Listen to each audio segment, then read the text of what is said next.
You're establishing this early relationship with President Biden, and you said you've already had more back and forth with this administration than you did the previous one.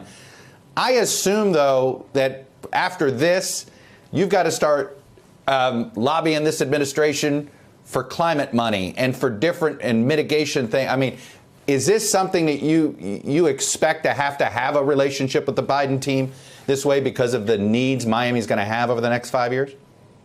Of course, I think any public official has to have a relationship with the White House. I'm reminded of another good friend, Mayor Bill Peduto, who's a mayor of Pittsburgh, who once reminded me there are three political parties in America. There's Republicans, there's Democrats, and there's mayors. And the reason why is because mayors are expected to get things done. And so we're required to be bipartisan. We're required to reach across the aisle.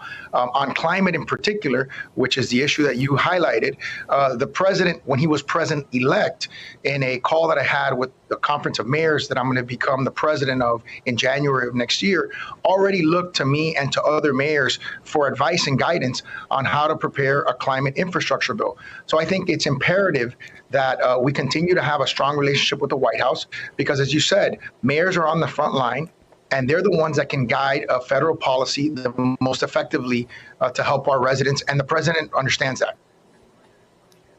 Are you worried, Mayor Suarez, that you're basically a better advocate to the Biden White House than your two Republican senators? And is that the way it should be? Listen, I'm not worried about it at all. I have a good relationship with both of them. We talk and we spoke in anticipation of the meeting on Friday. From my perspective, it's not so much a partisan thing. It's a relationship thing. I think the president said something that I found very interesting. He said, I let my staff handle sort of the policy angles, and I handle the politics. And I think what he meant by that was, he's been a long time operator in Washington, D.C. He understands how to build relationships, how to work across the aisle. And I think that's necessary in order to accomplish legislative goals. And that's something that I'm willing to do. And I'm sure that my colleagues in Florida will be as well.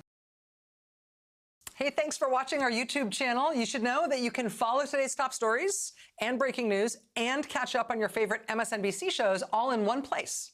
Download the NBC News app today.